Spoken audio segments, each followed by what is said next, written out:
नमस्कार दोस्तों, मैं आनंद आप सभी का स्वागत करता हूं आयुर्वेदिक ज्ञान चैनल पर।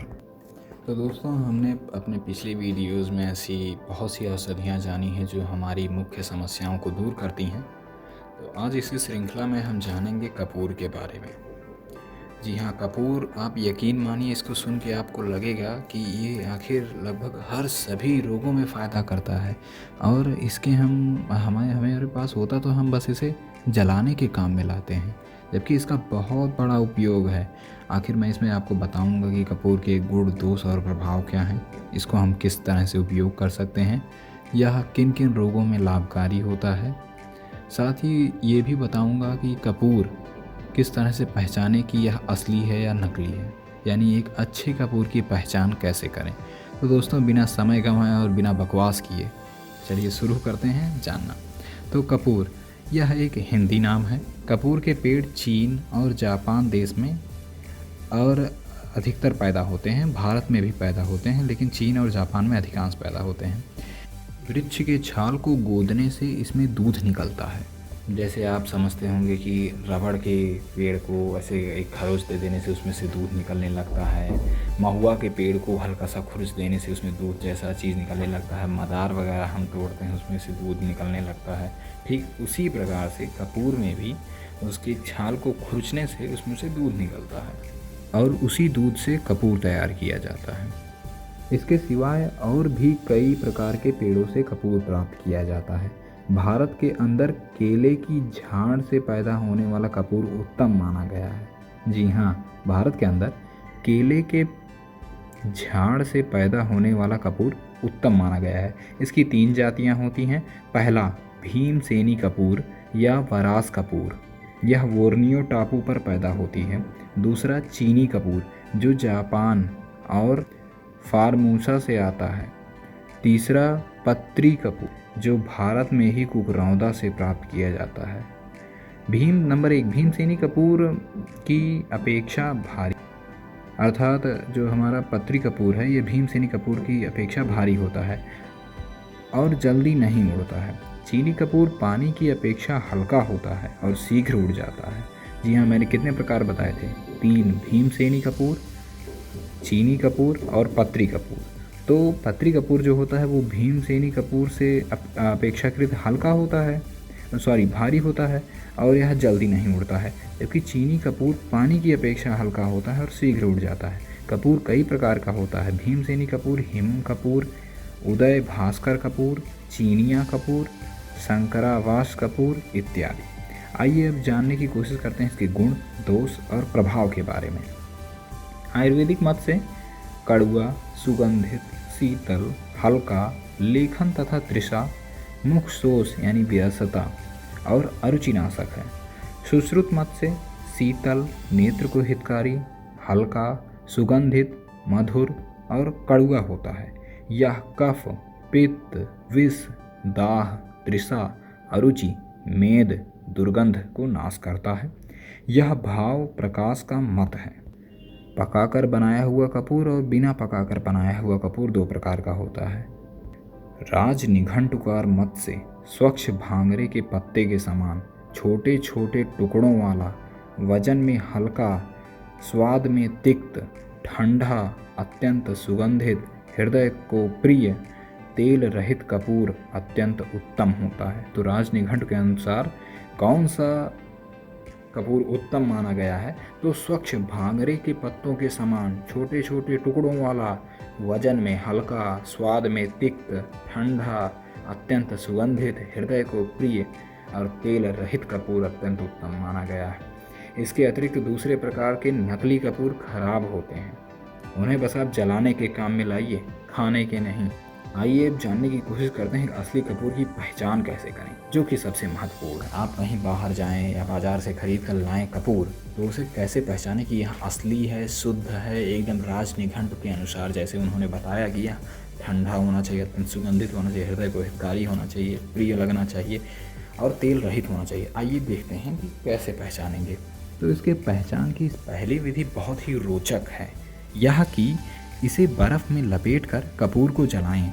अगर वह दीपक की तरह जल उठे तो वह असली है वरना नकली है। यानी आप इसे बर्फ़ में लपेट कर भी जलाएं तो असली कपूर एकदम दीपक की तरह जलता है और नकली कपूर बुझ जाता है। दूसरा जो है वह यह है कि गर्म रोटी के टुकड़े में कपूर रखें।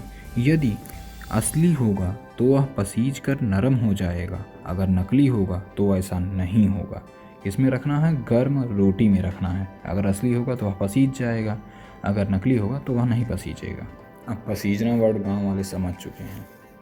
जो इसका तीसरा प्रयोग है कि असली कपूर कैसे पहचानें, तो भौं के ऊपर के हिस्से की पेशानी पर इसको मलें, यानी भौं के ऊपर इसे मलें। अगर असली होगा तो आँख में सर्दी मालूम होगी, यानी ठंडा लगेगा और आँखों से पानी टपकने लगेगा।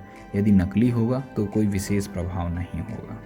यूनानी मत से कपूर, यूनानी मत से ध्यान दें, यूनानी मत से कपूर दिल दिमाग को शक्ति देने वाला तथा क्षय, जीर्ण ज्वर, निमोनिया, अतिसार, फेफड़े के जख्म में लाभकारी, यह जिगर, गुर्दे, पेशाब की सोजिश में लाभदायक होता है। चर्म रोग के ऊपर जहरीले और फैलने वाले फोड़े फुंसियों को इसके इस्तेमाल से बड़ा लाभ पहुंचता है। नक्सीर के खून बंद करने के लिए इसका यह बड़ा लाभदायक है। कपूर के अंदर कृमिनाशक शक्ति अधिक होती है। इसकी खुशबू से रोगोत्पादक कीड़े मर जाते हैं। हैजे की बीमारी को नष्ट करने के लिए यह प्रधान औषधि मानी जाती है। इसका पहला असर फैलने वाला और फुर्ती पैदा करने वाला होता है। दूसरा असर यह खून में मिलकर सब अंगों को घटी बढ़ी कुव्वत को सुव्यवस्थित कर देता है। अगर कोई चीज़ घटी है उसे बढ़ा देता है, कुछ किलो की तरह यह लक्षण दिखाता है, और कुछ बढ़ा हुआ है तो उसे घटा देता है।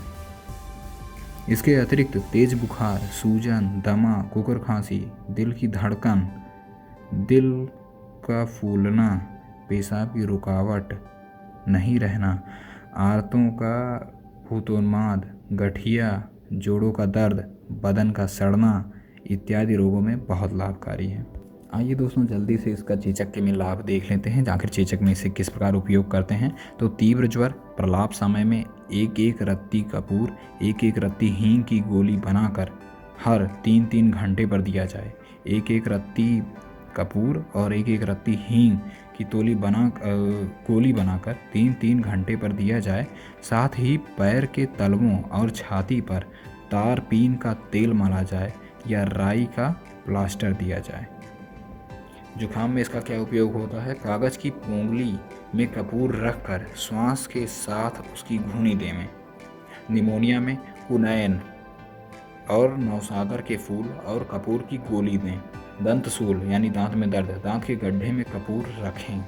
गठिया, कपूर व अफीम को राई के तेल में मिलाकर मर्दन करें, अर्थात उस पर मलें। हैजा में स्प्रिट, कैम्फर या अर्क कपूर दें।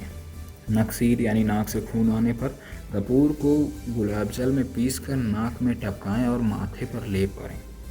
संखिया विष, दोस्तों मैंने एक संखिया की औषधि बताई थी कि संखिया किस चीज़ में लाभदायक होता है। उसमें एक लाल संखिया होता है जो बहुत विष वाला होता है। तो अगर कोई सेवन कर लिया हो और उसे थोड़ा विषैला प्रभाव दिख रहा हो तो संखिया का विष दूर करने में एक मासा कपूर को गुलाब के अर्क में घोंट कर पिलाएं। ध्यान दें, एक मासा कपूर को गुलाब के अर्क में घोंट कर पिलाएं। अच्छा, अगर मासा, तोला, रत्ती, छटाक, सेर इन सब में कन्फ्यूज़न हो या फिर इन सब के बारे में पता ना हो ये कितने होती हैं वास्तव मात्राएं, तो इसे मैं डिस्क्रिप्शन में लिख दूंगा, आप वहाँ से पढ़ लें। और हाँ, आयुर्वेद में ये एक ख़ास बात है कि आपको जितनी औषधियाँ बताई जाएं और उनमें से जो जो भी बताया जाए उन्हें आप उतनी ही मात्रा में और उन्हीं औषधियों के साथ सेवन करें। ये नहीं कि भैया 2 चीज़ मिला है, एक चीज़ नहीं मिला है तो चलो 2 से ही काम चला लेते हैं, ऐसा बिल्कुल नहीं करना है। विशेष औषधियों के साथ ही लाभदायक सिद्ध होती हैं, अन्यथा इसके दुष्प्रभाव देखने को मिलते हैं। आपको अगर सभी चीज़ें मिलें तभी इसका सेवन करें, अन्यथा इसको प्रयोग ना करें। अधिकांशतः उन्हीं औषधियों का प्रयोग करें जिनमें ढेर सारी औषधियों को मिलाकर ना बने, अर्थात जिसमें करीब 4 से 5 औषधियों को ही मिक्सचर हो। तो दोस्तों अभी कपूर के बारे में बहुत कुछ बताना बाकी है, लेकिन फ़िलहाल के लिए इतना ही। आप हमारे चैनल को सब्सक्राइब कर लें, इसे लाइक करें और अधिक से अधिक लोगों तक शेयर करें ताकि इसे अधिकांश लोगों तक बात पहुंच सके और लोग अपना इलाज स्वयं जान सकें। महंगी दवाइयाँ ख़रीदने से तो अच्छा ही है कि हमारे गाँव में आस पड़ोस में जो उगती है, और बाकी हम मंगा भी तो सकते हैं। ये औषधियाँ उतनी महंगी भी नहीं होती हैं, सस्ती ही होती हैं। तो आप सभी अपना ध्यान रखिए, स्वस्थ रहिए। धन्यवाद।